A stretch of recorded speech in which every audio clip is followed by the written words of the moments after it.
medication that I take, every day. And sometimes, not too often now, but I'm sitting there, take my glasses off, and I'm like, ooh, certain things I can't see. I'm looking at the screen, and the screen is blurry. But then when I put my glasses on, things get a little bit more into focus.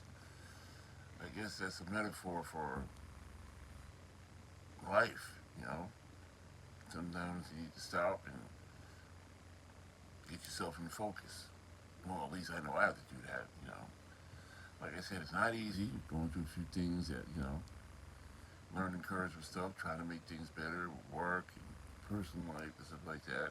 Sometimes you just need to slow down, take a minute, get into some prayer, get in some quiet time, get in some recollection, and make sure that what I'm doing is in focus. I want to make sure I do the right thing. My intention is to be clear and concise and everybody to know what direction I'm going into without any question about that. Especially me. I need to make sure I'm doing that for myself. You know, as a person who says that they try to follow what God wants them to do, I try to do that. I try to be that way. So it takes a minute. Things are blurry, and things are like, ooh, I can't tell where things are at. To turning around and say, oh, there it is. I thought it was a decent metaphor for today. You know, with all the things that go on, with all the things that happen, with everything that goes up and down all around.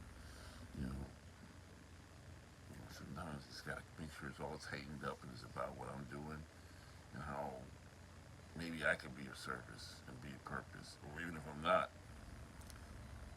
from a distance, somebody can say, "Ooh, okay, I see what he's doing." Either I A agree with it or B don't, but either way, it's impact. You know, just a small thought, just a small thing to think about. I don't know. Hopefully, it helps. If it doesn't, it doesn't. But hopefully, it does. And with that, I'll talk to you later.